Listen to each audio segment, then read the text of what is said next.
Welcome to The Explainer. Today, we're diving into Milt Greek's incredibly compassionate guide, Schizophrenia, A Blueprint for Recovery.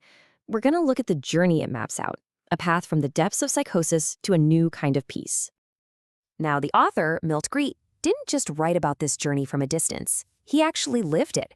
And he frames recovery not as, just getting over an illness, but as the beginning of a stronger, more vital life. It's a message of real hope, and it comes from someone who's been there.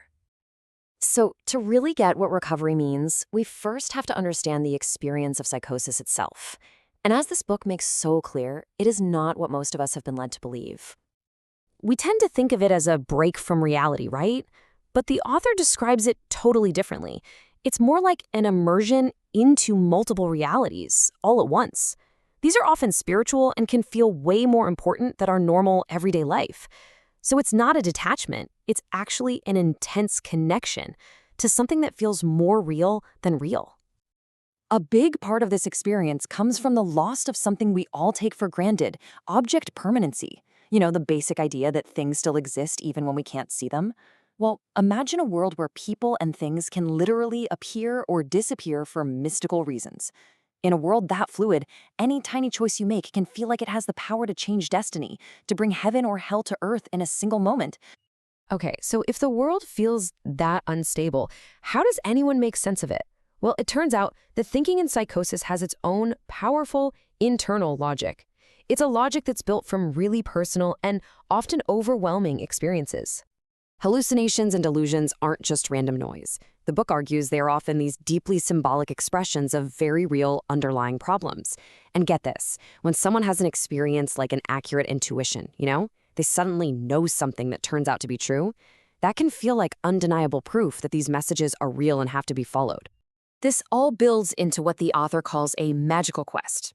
Here's how it works. A person's real-world history and their problems get projected onto these huge, powerful symbols.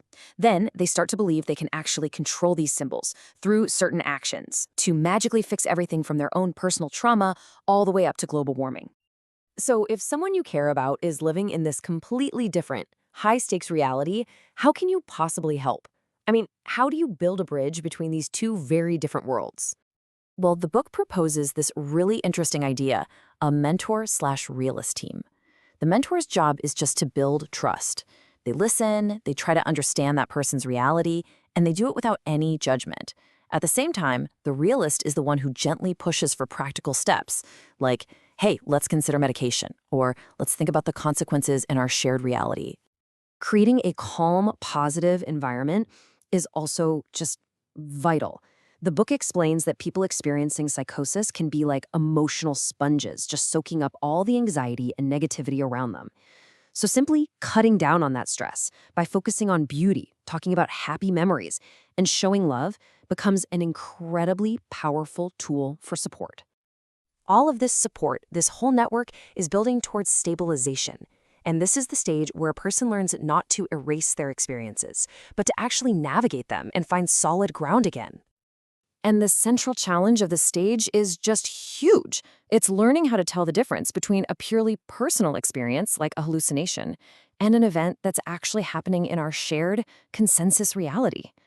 This is where the skill of reality checking becomes absolutely essential. It's not about dismissing what happened. It's about developing a set of lifelong rules to verify experiences. It's about building a new habit of checking in with a trusted person or testing the physical world, just to stay grounded. And this is where the journey takes a really deep turn inward. It's all about transforming those confusing, often terrifying experiences of psychosis into profound self-understanding. The book puts forward this really powerful idea. What if the delusions aren't just random nonsense?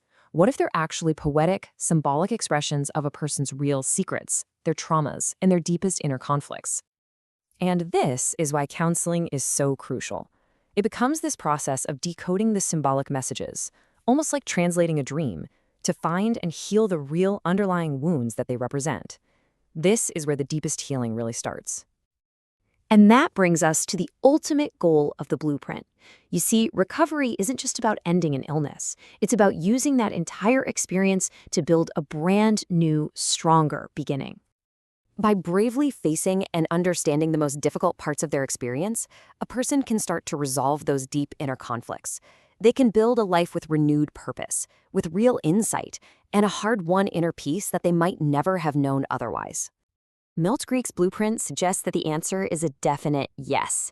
It offers a powerful, compassionate message of hope, and it reveals the amazing potential for transformation that lies within even our most difficult journeys.